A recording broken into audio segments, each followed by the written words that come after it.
Sorry, I got interrupted. I should probably put a sign on my door saying that I'm busy, but never fails. Okay, so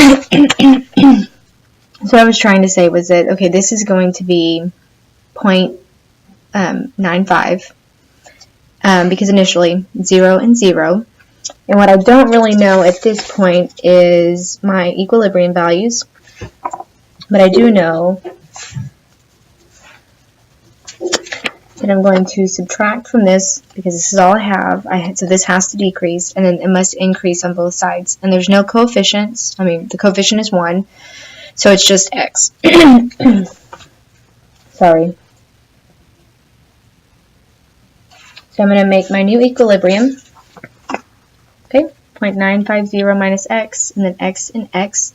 Now, at this point, I could write out my KB expression so we could see kind of what we're still missing.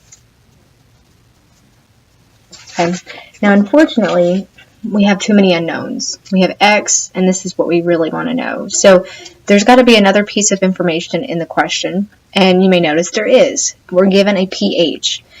Now, the only thing about this pH is if I use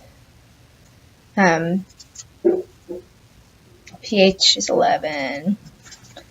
If I took 10 to the minus 11.612, and which is one of my formulas, okay, it's going to give me the concentration of hydronium, which is not one of my products. But what I can do is convert pH to pOH using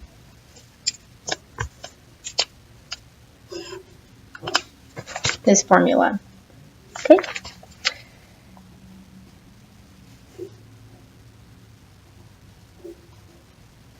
what that's going to give me is that pOH is equal to 2.388. We'll leave it into 3 decimal places since that's what we're given. Now if I plug this in, 10 to the minus 10 to the negative 0.2388, this will give me my concentration of hydroxide, which is going to be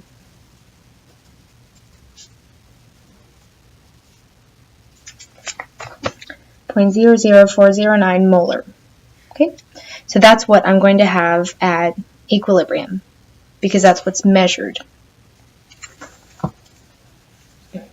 So what this means is x is really equal to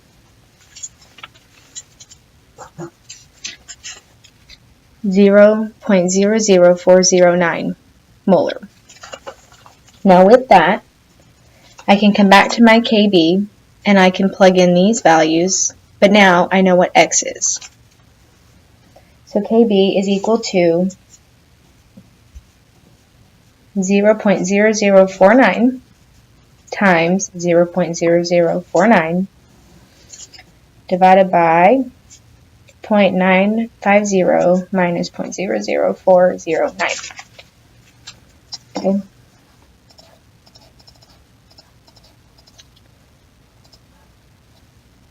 Okay, so x is equal to that, x is equal to that, x times x, then 0.950 minus x, with x being that. So now I have no unknowns except for what I actually need to know, which is KB. The top number squared is equal to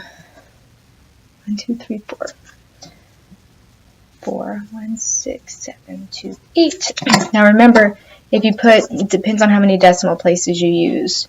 So if you're doing this on your scientific calculator, you may be able to use more significant figures than I am. Okay, but I solved out the numerator and the denominator.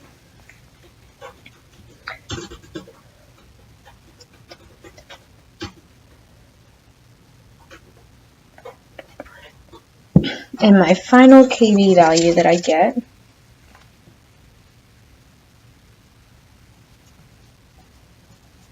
1.8 times 10 to the negative fifth.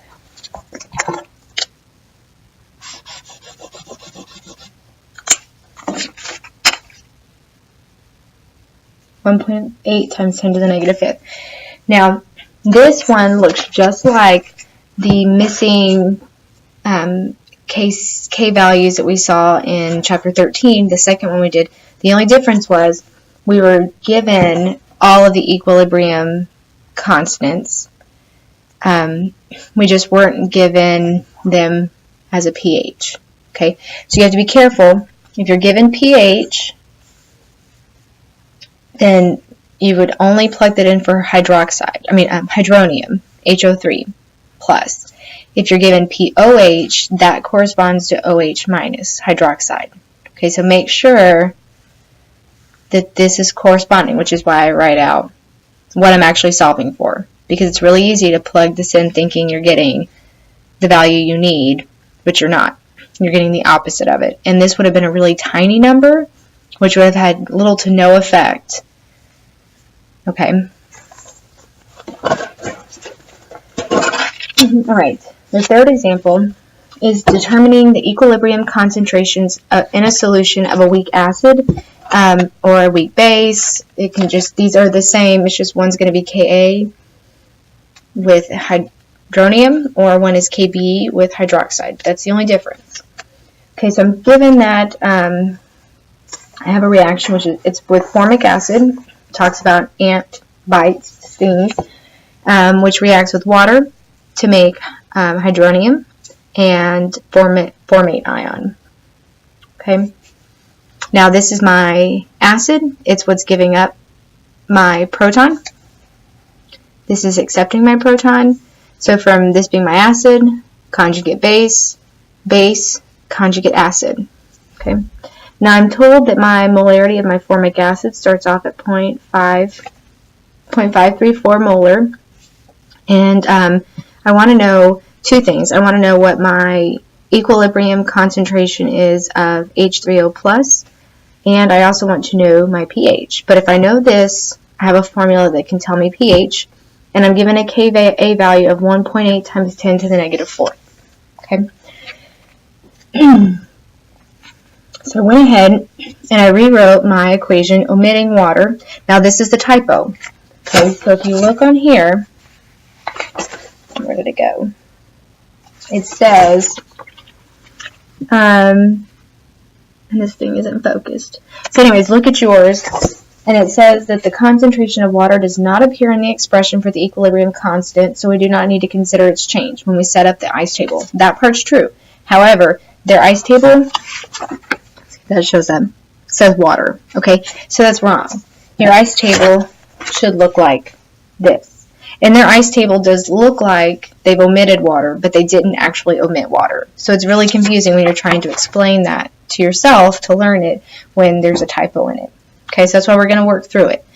Now, I'm told that what I'm starting with is an initial molarity.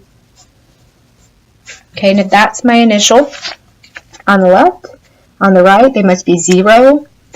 And I'm going to have some change on both sides. It's going to have to decrease by minus x on the left and increase by plus x on the right. Okay, so I can fill in my equilibriums now the same way I did before.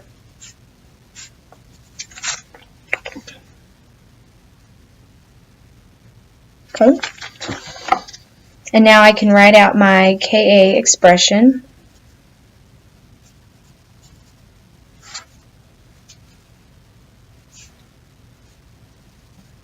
Of products over reactants.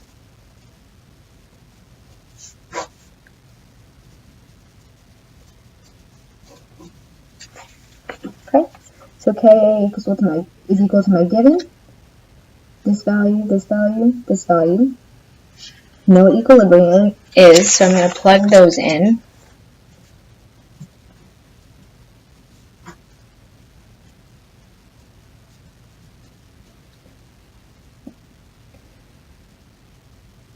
Okay, and this is something we didn't talk about quite yet, but I want to show you what this is. Now, your book talks about this, what's called a 5% assumption. It's like a 5% rule. Now, if you're looking at a Ka value that is very, very large in relation to X, your change, or you're looking at a Ka value, or any K value that's very, very small in comparison to this value, what you're starting with, then you can basically omit having to do the quadratic formula. And by doing that, you're going to omit this minus x, because that's what makes you have to do the quadratic formula. Okay, so you basically say, forget the minus x, and you just remove it. When I rewrite my expression now, it's going to be much more simple, because instead of 0.543 minus x, it's just now 0.543. And now it's very easy to multiply this onto both sides, and then take the square root of both sides, and then that equals x. Okay. So 12318 times 0.543. So that means x squared is equal to 0.12340,974. I'm sorry, that looks like a bad x, but that's an x. And then you're going to take the square root of both sides.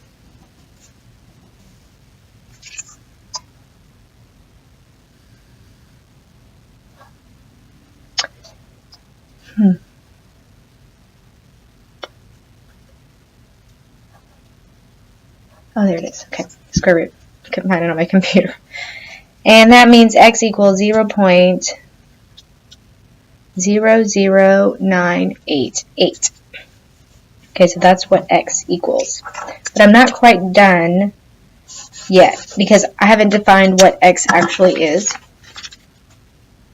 Okay. So the first thing you should do at this point is take your x value and divide it by the 0.543 that you removed it from. Okay. So this is checking your assumption that you could eliminate that data point.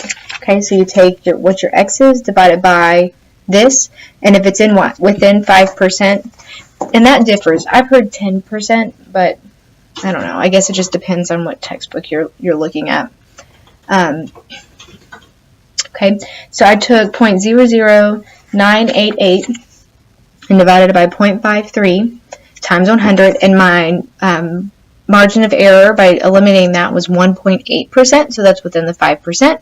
So it's okay to not do the quadratic formula, because that number was so tiny in relation to what I would have subtracted it from that it didn't make a difference.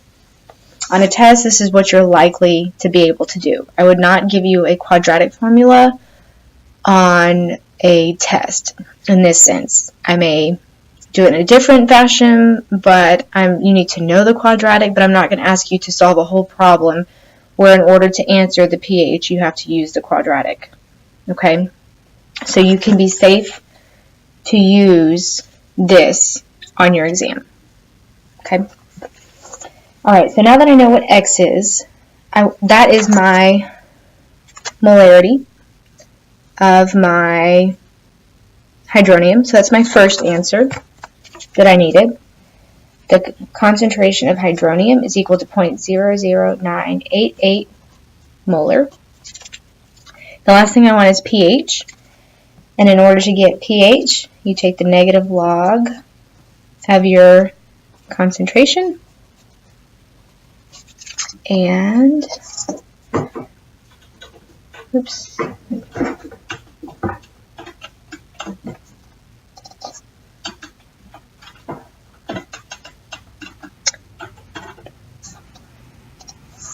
When I do that,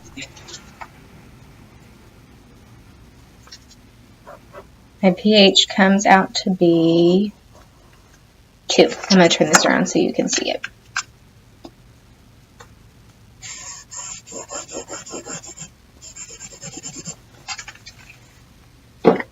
So my pH is 2 when I took the negative log of my concentration. And then my final answer is this and that. Okay. The first part, solving for the concentration at equilibrium, is something we've done in the previous chapter. The solving for the pH is something we have not done. But if you have one, you can use one of those 7 most important formulas that we talked about in class on Wednesday to get the pH. Okay. I think that's it. I'm sorry that the video is cut into 2 pieces, especially because it's halfway through the second one.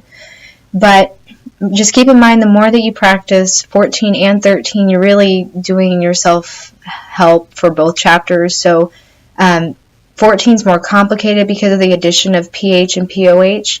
But as far as ice tables, it's really helpful when you look back on 13. You may now suddenly think that 13 was much easier than you did before.